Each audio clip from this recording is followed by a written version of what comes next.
Bonjour, nous allons faire aujourd'hui un survol de la première lettre de Pierre.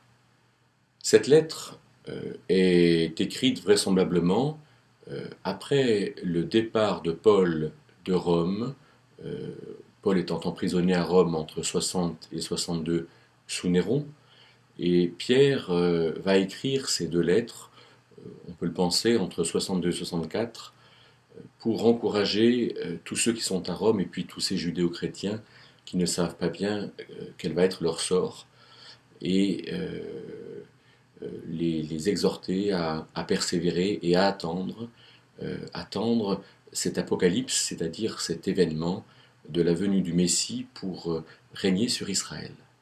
Alors les mots-clés de la première lettre de Pierre, c'est souffrance, qui arrive une quinzaine de fois, et puis obéissance, aussi une dizaine de fois, alors que dans la deuxième lettre de Pierre, il s'agit beaucoup plus de connaissance, de savoir, d'instruction.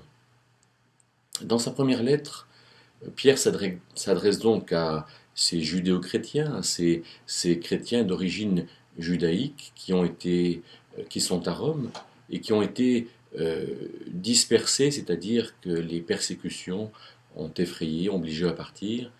Et donc, il va développer, on pourrait le voir comme ça, en 5 points, l'attitude à tenir face à la souffrance.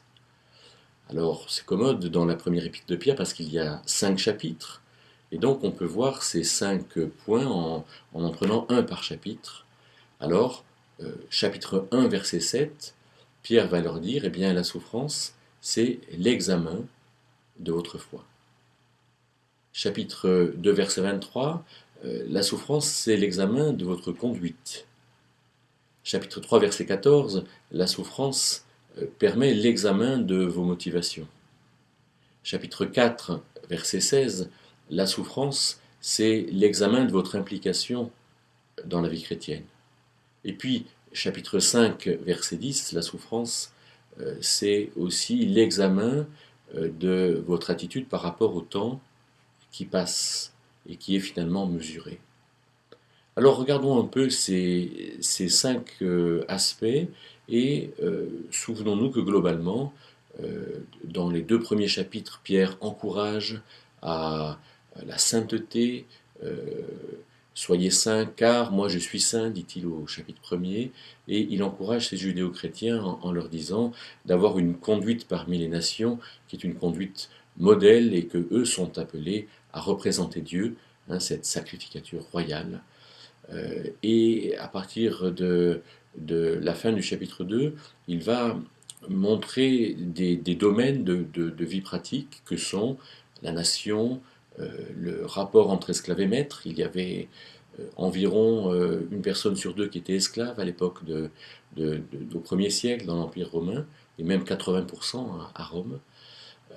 Et donc la nation, le cadre de l'esclavage ou du travail, au chapitre 3, le couple, et ensuite donc la vie sociale, et puis l'Église au chapitre 5 avec les anciens qui paissent le troupeau.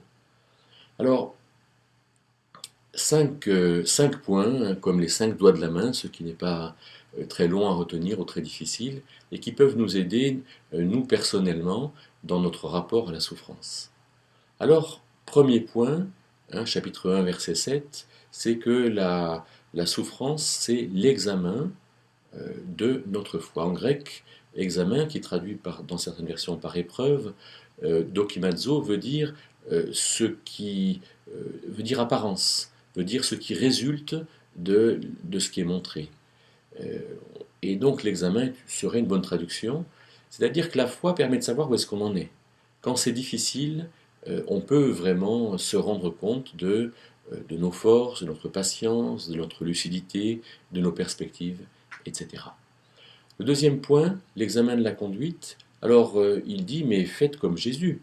Jésus nous a enseigné un chemin, et quand on l'insultait, il ne rendait pas l'outrage, mais il s'en remettait à celui qui juge justement. Donc la difficulté, c'est le moment de se remettre un peu en question sur ce que nous faisons et la manière dont nous le faisons. Il y a quelque chose sur la colère qui est très intéressant dans ce passage. Troisième point, c'est donc l'examen de notre motivation.